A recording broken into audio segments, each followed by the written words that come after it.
Oke,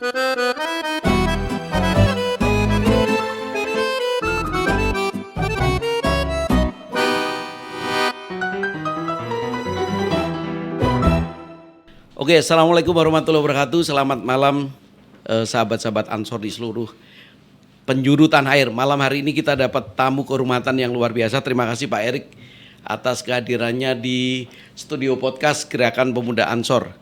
Ini Pak Erik datang membawa dua badan sekaligus. Yang pertama tentu sebagai Menteri BUMN. Yang kedua kami sangat bangga karena Pak Erik memutuskan untuk bergabung menjadi Banser. Terima kasih. Alhamdulillah. Tentu kita senang sekali ada anggota Banser. Pertama kali anggota Banser yang menjadi Menteri BUMN. Alhamdulillah. Pak Erik, saya lihat langsung aja Pak ya. Ya. Saya lihat di media sosial Pak Erik maupun di media massa Pak Erik banyak tiap hari bergerak. Malah saya tadi sempat ketemu dengan salah satu pejabat BUMN, saya tanya, itu Pak Erik kayaknya nggak punya capek. Iya, kami aja yang direksi BUMN capek sekali ngikutin. Oke, saya lihat yang terakhir kayaknya di acara yang ada minyak goreng tuh di mana? Di Bandung ya? Di Bandung. Ya Pak. Jadi waktu Pak Erik diangkat menjadi menteri itu kan di akhir tahun 2019. Betul. Terus di awal Oktober tahun lah, Oktober ya, 22-23. Di awal tahun 2020 langsung merebak ya, COVID ya. Januari sudah muncul di Cina, diumumkan secara resmi di Indonesia tanggal 2 Maret. Langsung terjadi perubahan kegiatan sosial, politik, ekonomi masyarakat. Seperti shutdown Pak ya. Iya. Lah hari ini Pak Erik kan banyak keliling nih.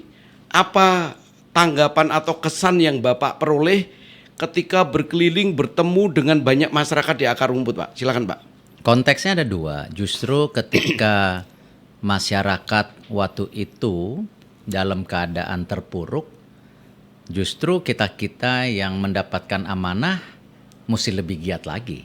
Iya. Ya, karena dalam situasi itu peran pemerintah, peran BUMN, peran tokoh-tokoh masyarakat menjadi sangat diperlukan. Iya. Karena apalagi di awal-awal COVID itu terjadi goncangan yang memerlukan solusi yang sangat cepat. Iya, betul. Contoh, di Maret itu kalau kita ingat, masker saja harganya 100.000. Dan susah lagi. Dan susah. Kalau kita berdiam diri, ya akan jadi masalah besar buat kita dan masyarakat dan tentu bangsa Indonesia. Iya. Karena itu ya harus diintervensi dengan mencari segala jalan. Waktu itu kami melakukan operasi pasar masker murah 5.000 perak tapi dibatesin lewat Kimia Farma. Iya. Satu orang hanya boleh maksimum beli 5 kalau tidak salah. Itu langsung mengubah pasar Pak. Harga Paling langsung tidak drop. Ya. mencoba. Walaupun di situ kita ketar-ketir juga stoknya tipis, ya. Tapi ya kita tingkatkan produksi. Justru pada saat-saat itu penting kita tidak boleh berdiam diri, justru harus malah lebih bergiat. Nah tentu alhamdulillah dengan keadaan yang juga bagaimana tokoh masyarakat, alim ulama, pemerintah pusat, pemerintah daerah bersatu dalam menangani COVID ini, justru ini kita bisa lihat hasilnya. Iya. Dan tentu dengan momentum yang baik hari ini, kita kembali justru merasakan daripada kegiatan-kegiatan yang seharusnya tidak terus bertumpu kepada kegiatan pemerintah ataupun BUMN. Oke. Ya. Karena kalau kita ingat, salah satu pertumbuhan ekonomi kita sendiri kan karena hampir 57% kegiatan ekonomi kita itu dilakukan oleh masyarakat dan swasta. Konsumsi rumah tangga ya salah Konsumsi rumah tangga ya, itu betul, salah. ya. Nah, jangan sampai itu tidak bergerak lagi. Nah, karena itu kan sebenarnya Bapak Presiden selalu bilang kita tidak mau lockdown, tapi pembatasan. Coba waktu itu kontroversi sekali. Gagasan itu spekulasi. Banyak negara lockdown, kita tidak. Dan akhirnya kalau kita lihat pertumbuhan ekonomi kita termasuk yang terus baik dan tentu konsisten. Dibandingkan banyak negara lain yang lockdown jebol, buka lockdown tinggi, terus turun lagi. Ya, ya, ya. Tapi kita grafisnya cukup Ya. baik. Manageable. Manageable. Ya. Sama ketika hari ini banyak negara lain itu menghadapi inflasi yang luar biasa.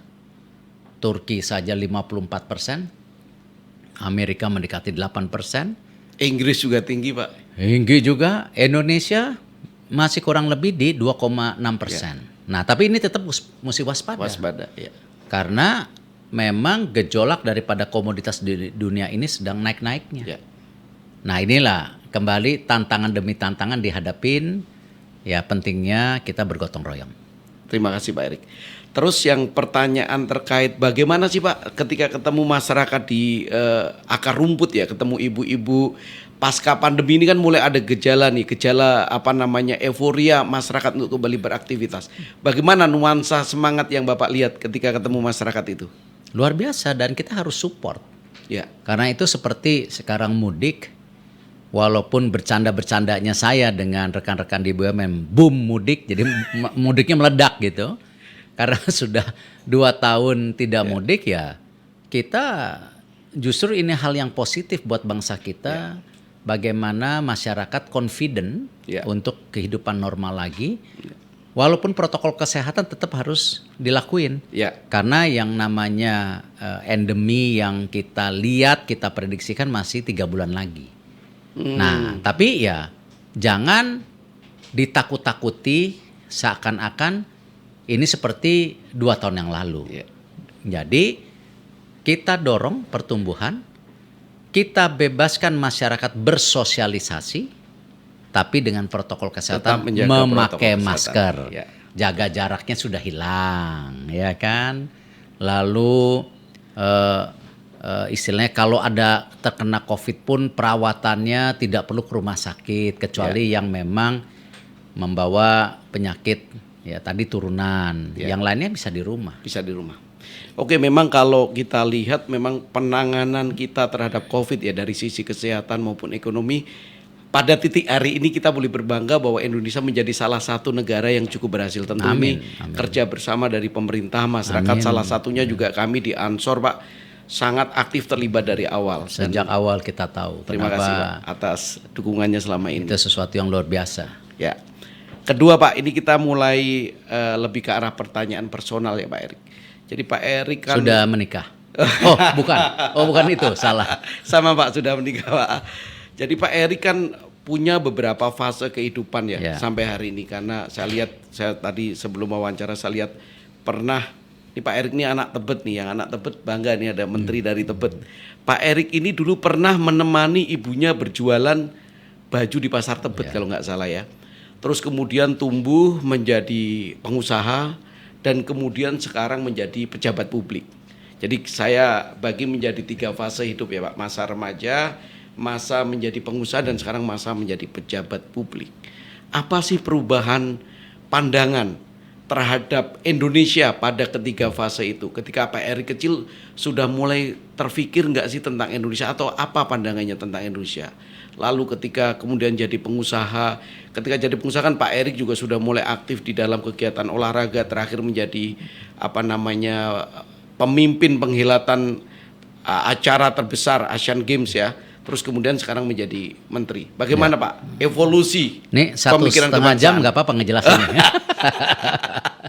Ya gini, alhamdulillah saya harus berterima kasih kepada almarhum bapak saya Haji Muhammad Thohir dan ibu saya yang sekarang sudah berusia 82 tahun. Justru mereka yang benar-benar membentuk karakter saya dan kakak-kakak saya. Dimana kalau kita lihat sebenarnya kan bapak saya sendiri bukan siapa-siapa. Beliau itu kan anak yatim, lahir di desa di Gunung Sugi, Lampung, di mana juga miskin. Nah, karena itu waktu itu beliau memutuskan merantau, tidak lain karena beliau melihat ya masa depannya harus dicari. Umur 10 tahun merantau itu seperti dongeng. 10 tahun merantau? Merantau, waktu itu ke Tanjung Karang. Yatim gitu. Dan merantau ke sana untuk mencari sekolah dan pamannya yang cukup berada. Tetapi sampai di sana ternyata tidak ketemu pamannya karena alamatnya tidak jelas, ya kan, cuman punya nama. Ya akhirnya beliau waktu itu ya rahasia Allah. Tiba-tiba beliau melihat ada anak kecil yang berdagang baju waktu itu. Lalu dia nanya ke anak kecil itu apakah dia bisa membantu. Anak kecil itu menunjukkan ke seorang bapak. Bapak itu mempercayakan jualannya ke almarhum bapak saya. Berjualan, alhamdulillah, rahasia Allah juga, jualannya laku bolak-balik 2 kali. Sampai bapak menanyakan, ini asal dari mana? Gunung Sugih. Loh, itu kan tidak mungkin berjalan kaki. Mesti Jauh jaraknya. jauh dari Gunung Sugih ke Tanjung Karang. Nah, beliau harus naik kereta api waktu itu sempat mengumpat-ngumpat gitu karena tidak punya biaya. Sampai akhirnya ya singkat cerita ya kebaikan dari Allah Subhanahu wa taala, beliau waktu itu diminta tinggal di rumah bapak yang kebetulan tidak punya anak. Jadi akhirnya beliau tinggal, terus ya beliau SD, SMP, lalu kuliah SMA di Solo, lalu kuliah di Jakarta. Nah, pesan moralnya memang ya sejak awal beliau itu menekankan saya untuk benar-benar punya edukasi yang baik dan juga bekerja dengan baik. Nah, kita dari kecil itu dididik kedisiplinan. Dari kecil kita dididik juga punya mental pengusaha. Karena beliau sangat menginginkan bahwa putra-putrinya itu jadi pengusaha seperti beliau. Dan alhamdulillah justru karena keberagaman itu, maksudnya pola pikir yang sejak kecil sangat diinikan, dan ibu saya juga membantu bapak saya masih berjualan waktu itu karena belum seperti hari ini. Belum mapan lah masih jualan di Pasar Tebet Barat waktu itu. Ya disitulah saya juga melihat situasi masyarakat yang berbeda ya dari berbagai kalangan, namanya juga jualan di pasar. Betul betul. Nah, itulah yang membuat juga keindahan dari saya, ya itulah Indonesia yang kita kenal. Ya. Nah, dari SD, SMP itu punya perjalanan sendiri. SD, SMP itu saya dimasukin sekolah Katolik sama bapak ibu saya. Karena kenapa? Disiplin. Alasannya. Sepatu hitam, kaos kaki putih. Nah, seragamnya nggak boleh dikeluarin. Kalau telat ke sekolah dipajang di depan. Ya, hal-hal itu yang itu. Dan lalu dari situ saya masuk SMA negeri, SMA 3. Nah, berubah lagi dari sekolah yang swasta, tiba-tiba dari sekolah. Nah, itulah tapi keindahannya yang diajarin bapak ibu saya. Warna-warni perjalanan. Warna-warni perjalanan. Dan itu sesuatu kenikmatan yang saya bisa berterima kasih. Jadi saya sejak kecil melihat yang namanya perbedaan, juga melihat daripada kehidupan masyarakat yang berbeda di sana sini. Dan alhamdulillah itu ketika saya kuliah di Amerika, alhamdulillah bapak saya waktu itu mengirim saya ke Amerika, mempunyai perspektif yang berbeda lagi. Bahwa saya sangat bersyukur bahwa Indonesia ini negara yang luar biasa baik gitu. Tinggal memang kelemahan dari bangsa kita itu selalu di manajemen. Nah, itulah kenapa juga saya menekankan diri saya, dan bapak saya juga selalu bilang, dimanapun kamu berada, kuncinya adalah bekerja dengan hati dan bekerja yang terbaik. Nah, disitulah ketika apakah saya jadi pengusaha, saya juga bekerja mati-matian. Ketika saya ditugaskan waktu itu sama teman-teman memimpin koran Republika juga sesuatu yang berat ya, tetapi alhamdulillah bagaimana saya bisa menjalankan dengan baik sampai terus ya saya aktif. Waktu itu memang Asian Games ini peristiwa unik buat saya karena sebenarnya saya juga udah ragu-ragu, karena saya yakin nih kalau Asian Games ini bisa berjalan dengan baik, ini jangan-jangan saya kesedot ke dalam lingkaran pemerintahan. Dan ada kekhawatiran ya sebenarnya. Sejak awal saya khawatir. Tapi kan tidak mungkin penugasan itu tidak diselesaikan dengan baik, itu kan jadi masalah juga. Indonesia terakhir mempunyai Asian Games itu tahun 1960-an, nih kapan lagi? Dan tentu kita berbuat terbaik, ya benar saja. Ya garis tangan saya menyatakan sekarang mendapat amanah menjadi pejabat publik, ya tetapi dengan tentu pemahaman yang sama. Jangan rubah Indonesia yang kita kenal. Wow. Indonesia yang kita juga ketahui sejak ini adalah pola yang terbaik dan terbukti dalam menghadapi beberapa goncangan, apakah krisis moneter, krisis politik. Indonesia yang diprediksikan terpecah belah, alhamdulillah hari ini tetap kuat. Luar biasa. Nah, itu yang saya terus jaga, selain tadi berbuat yang maksimal ketika mendapat penugasan. Oke, sebenarnya masih banyak pertanyaan yang saya siapkan, tapi ini ternyata udah dikode terus nih, harus sudah selesai. Pertanyaan terakhir Pak Erik. Dengan perjalanan yang ternyata warna-warni, saya sendiri baru melihat, karena orang kan melihat Erick Thohir adalah seorang yang hidup dalam banyak privilege. Walaupun setelah Bapak menjadi pejabat mungkin banyak berita ya, tapi kan terpotong-potong. Hari ini kita melihat secara utuh perjalanan orang tua Pak Erik sampai Pak Erik ternyata juga jalurnya adalah jalur orang kebanyakan. Pertanyaan terakhir ya Pak, dengan posisi hari ini, dengan background Bapak, seberapa optimis sih Bapak terhadap Indonesia? Tentu kita melihat, kenapa saya pertanyakan optimisme ini, karena hari ini Pak, terutama di media sosial, banyak orang yang khawatir nih, apa atas yang terjadi dengan tantangan ekonomi, demografi, bonus demografi, sementara terjadi tegangan katanya, pembelahan sosial dan sebagainya. Seberapa optimis Bapak atas situasi hari ini? Kembali, kita harus percaya Indonesia ini sudah ke arah yang benar. Jangan dirubah-rubah lagi.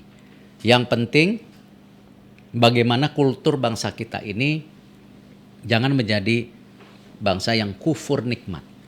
Apa-apa mengeluh. Padahal kalau kita bandingkan kita dengan negara di Afrika, negara lain, kita jauh lebih baik. Jauh lebih baik. Dibandingkan beberapa negara Eropa, kita lebih baik. Nah, hal yang sudah positif ini harus kita jaga. Harus kita terus dorong. Apalagi kalau kita lihat data-data ekonomi, sampai 2045 itu pertumbuhan ekonomi kita masih tetap 5%. Sehingga di tahun 2045 kita akan menjadi negara ekonomi terbesar di dunia nomor 4. Tetapi, nah ini yang paling penting. Kita harus bersepakat, kita harus punya yang namanya ekosistem kita sendiri. Bukan ekosistem Cina, bukan ekosistem Amerika, bukan ekosistem India. Ekosistem ala Indonesia. Ekosistem ala Indonesia. Itu yang kita harus lakukan. Ini satu buku nih kalau ditulis, ekosistem ekonomi ala Indonesia. Versi Erick Thohir.